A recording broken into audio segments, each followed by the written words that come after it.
ससुर जी प्लीज़ धीरे से तिजोरी खोलो। अगर सासू माँ जिंदा होती तो वो मर ही जाती, मैं बार बार कह रही थी, पर ससुर जी ने मेरी एक न सुनी। जो उनके मन में था वो सब उस दिन ससुर जी ने कर डाला।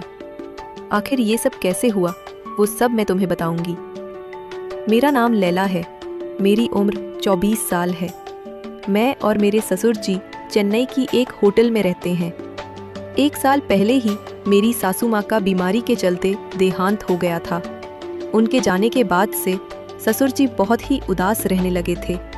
उन्होंने रोज़मर्रा के सारे काम छोड़ दिए थे और ज़्यादातर समय घर पर ही चुपचाप बैठे रहते थे। मेरे पति कुछ साल पहले एक एक्सीडेंट में चल बसे थे और तब से मैं विधवा होकर अपने ससुर जी के साथ ही रह रही हूँ। घर की सारी जिम्मेदारी मेरे ऊपर आ गई थी। मैं हर दिन घर के सारे काम करके ऑफिस जाती थी। मेरे जीवन में अब कोई अपना नहीं बचा था। पति नहीं रहे, माँ बाप भी नहीं रहे और अब सासू माँ भी नहीं रही। शादी के पहले मेरा एक बॉयफ्रेंड हुआ करता था, लेकिन उसने भी मुझे छोड़ दिया था। उस हादसे के बाद प्यार जैसी चीज़ों से मेरा भरोसा ही उठ गया था। देखा जाए तो मेरे जीवन में बस अंधेरा ही छाया हुआ था। ससुर जी का दुख मुझे बहुत खलता था। मैं चाहती थी कि वह फिर से पहले जैसे हंसते खेलते जीवन जीने लगे। पहले वह अपने दोस्तों से मिलते थे, उनके साथ घूमते थे, पर सासू माँ के जाने के बाद उन्होंने बाहर निकलना ही बंद कर दिया था। ज़्यादा से ज़्यादा नुक्कड़ तक सब्जी लेने चले जाते हैं बस। बाकी समय टीवी देखते रहते थे। क्राइम स्टोरी उनका पसंदीदा प्रोग्राम था। जब मैं ऑफिस से लौटती तो उन्हें वही प्रोग्राम देखते पाती। मुझे वो प्रोग्राम कभी पसंद नहीं आया, क्योंकि उसमें हर बार किसी लड़की के साथ कुछ गलत होता ही था। मैं हमेशा सोचती रहती थी, क्या मैं उन्हें दोबारा पहले जैसा बना सकती हूँ? क्या कोई तरीका है जिससे उनकी ज़िंदगी में फिर से रंग भर सकूं? एक रात की बात है, करीब 2 बजे मैं पानी पीने के लिए उठी। ससुर जी ऊपर वाले कमरे में सोते थे, मैं नीचे के कमरे में थी। तभी ऊपर से कुछ गिरने की आवाज़ आई। घर में पूरा अंधेरा था। मैं चौंक गई। अगर मैं सीधे ऊपर चली जाती तो ससुर जी जाग जाते या घबरा जाते, इसलिए मैं धीरे धीरे बिना आवाज़ किए ऊपर की ओर गई। दरवाज़ा थोड़ा खुला हुआ था। मैंने हल्के से धक्का दिया और अंदर झांका। अंदर जो देखा उसे देखकर मैं हैरान रह गई। ससुर जी ने मोबाइल की टॉर्च ऑन कर रखी थी और उनके एक हाथ उनका छोटा पप्पू था और दूसरे हाथ में मोबाइल। वो मोबाइल पर वीडियो देखते हुए उस पप्पू को आगे पीछे कर रहे थे। शायद उसी दौरान बेड के पास रखा पानी का गिलास उनके हाथ से लगकर गिर गया, लेकिन उन्हें उसकी आवाज़ भी सुनाई नहीं दी। वो इतने मगन थे कि दरवाज़ा खुलने की आवाज़ तक नहीं सुनी। ससुर जी वीडियो देखते हुए पप्पू के सिर पर तेल की मालिश कर रहे थे, जिससे पप्पू लड़ने के लिए तैयार हो चुका था। सच कहूँ तो मुझे वहाँ से चुपचाप चले जाना चाहिए था, लेकिन उन्हें ऐसे करते हुए देखकर मुझे अजीब सा एहसास हुआ। इसलिए मैं वहीं रुकी रही और बिना कोई आवाज़ किए उन्हें देखती रही। कुछ देर बाद उन्होंने और तेज़ी से करना शुरू किया। उनके चेहरे पर कई तरह के भाव साफ दिख रहे थे। फिर थोड़ी ही देर में उन्होंने गहरी सांस ली और फिर पप्पू ने अचानक से उल्टी कर दी, जैसे किसी पाइप से फव्वारा निकल रहा हो। उल्टी करने के बाद पप्पू शांत हो गया, मोबाइल साइड में रख दिया और वैसे ही लेट गए। मैं धीरे से वहाँ से हटी और नीचे अपने कमरे में आ गई। नीचे आकर जो मैंने देखा और महसूस किया, उस पर यकीन नहीं हो रहा था कि ससुर जी ऐसा कर सकते हैं। लेकिन फिर सोचने लगी है कि ये तो स्वाभाविक ही है, इसमें कुछ ज़्यादा सोचने जैसा नहीं है। ससुर जी एक पुरुष हैं और अगर एक पुरुष अपनी इच्छा पूरी कर सकता है तो इसमें क्या गलत है? किसी लड़की का परेशान करने से बेहतर तो यही है ना? ऐसा सोचकर मुझे ये बिल्कुल ठीक लगा। मैं आगे सोच रही थी कि 1.5 साल हो गया उन्होंने कुछ नहीं किया होगा, तो उनकी इच्छा तो होती होगी ही। इसमें बुरा क्या है? अब उन्हें किसी का साथ नहीं मिल रहा तो पप्पू का ही सहारा लेना पड़ेगा ना। वो इसमें और क्या ही करेंगे? ऐसा सोचते हुए मेरे मन में यह विचार आया कि अब इसका दूसरा क्या उपाय है। तभी अचानक मुझे ध्यान आया कि ससुर जी अपने पप्पू हिलाते वक्त बहुत खुश दिख रहे थे। मैंने उन्हें इतना खुश कभी नहीं देखा था। फिर मुझे यकीन हो गया और समझ आया कि ससुर जी को क्या चाहिए। यही वो एक चीज़ है जो उन्हें फिर से पहले की तरह खुश कर सकती है। मैं बहुत देर तक इस बारे में सोचती रही कि मैं ससुर जी को खुश कैसे रख सकती हूँ। मुझे कोई उपाय नहीं सूझ रहा था। अगर उनके जीवन में कोई आ जाए तो वो कितने खुश रहेंगे। ये सोचते सोचते मैं सो गई। अगली दिन सुबह ससुर जी नहाने गए तो मैं नाश्ता बना रही थी। अचानक मुझे कल का दृश्य याद आया और मन में विचार आया कि एक बार देखूं कि ससुर जी मोबाइल में कौन से वीडियो देखते हैं। सुबह का वक्त था। ससुर जी बाथरूम में थे और मैं किचन में चाय बना रही थी, लेकिन मेरा ध्यान बार उस रात के सीन पर जा रहा था। मुझे अब उनकी तन्हाई समझ आने लगी थी।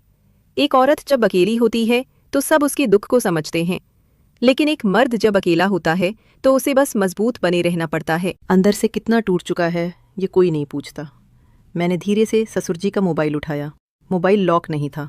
हिस्ट्री खोली तो कुछ वीडियो देखे, कुछ वैसे ही जैसे मैंने रात में देखा था, लेकिन उनमें कोई भी वैसी बात नहीं थी। सब में इमोशन था। मुझे हैरानी हुई, शायद वो सिर्फ शारीरिक नहीं बल्कि भावनात्मक जुड़ाव भी चाहते थे। उसी दिन मैंने पहली बार उनके लिए अपने हाथ से लंच बनाया, थोड़ा और प्यार से। जब उन्हें परोसा तो उन्होंने सिर उठाकर मेरी तरफ देखा। बहुत वक्त बाद उनकी आंखों में एक हल्की सी चमक थी। लैला, तुम बहुत थक जाती हो, आराम भी कर लिया कर, उन्होंने कहा। मैं मुस्कुराई। आपके लिए जो करूं वो थकावट नहीं लगती। वो कुछ नहीं बोले, बस एक लंबी सांस ली। शायद उनके मन में भी कुछ चल रहा था। उस रात मैंने खुद से सवाल किया, क्या मैं उन्हें फिर से जीने की वजह दे सकती हूँ, और क्या वो वजह मैं खुद हो सकती हूँ? इन्हीं सवालों से घिरी मैं उस रात सो गई। अगले दिन सुबह मैं किचन में चाय उबाल रही थी, लेकिन मेरा ध्यान वहीं था, ऊपर वाले कमरे की तरफ। ससुर जी नहाने गए थे और उनका मोबाइल नीचे टेबल पर रखा था। दिल धक धक कर रहा था, पर हाथ अपने आप उस फोन की तरफ बढ़ गया।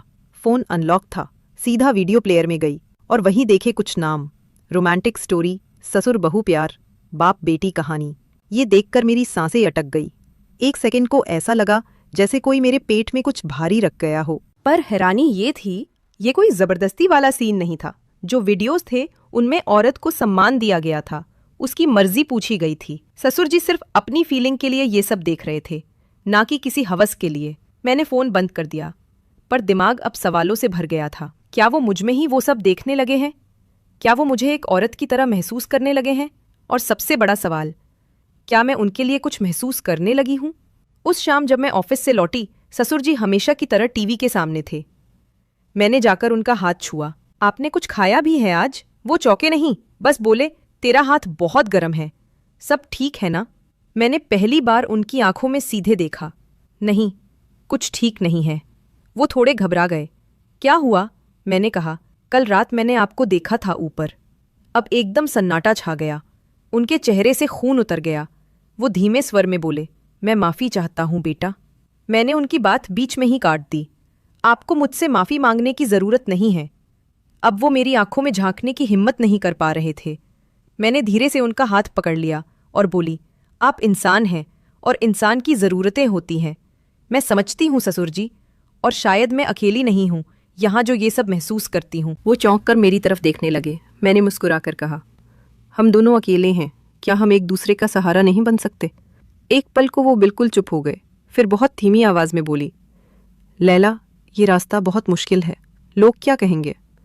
मैंने उनकी उंगलियों को और कसकर पकड़ लिया और बोली, लोगों को जीना थोड़ी है, हमें जीना है। उस शाम जब मैंने उनका हाथ पकड़ा तो उन्होंने झटके से हटाया नहीं, बल्कि कुछ सेकंड के लिए थम गए। उनकी हथेली की गर्माहट मेरी उंगलियों से बात कर रही थी। मेरे होठों पर हल्की सी मुस्कान थी, पर दिल बेतहाशा धड़क रहा था। वो कुछ कहने ही वाले थे, लेकिन शब्द जैसे गले में अटक गए।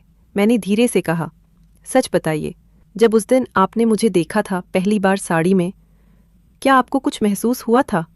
उन्होंने आंखें नीची कर ली, फिर बहुत धीरे बोले, हर दिन लैला, हर दिन मैं खुद को रोकता हूँ, क्योंकि तू मेरे बेटे की। मैंने उनका चेहरा अपनी हथेलियों में लिया।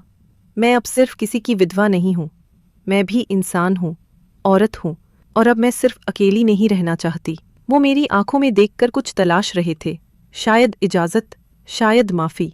मैंने आगे बढ़कर उनका हाथ अपने पेट पर रखा।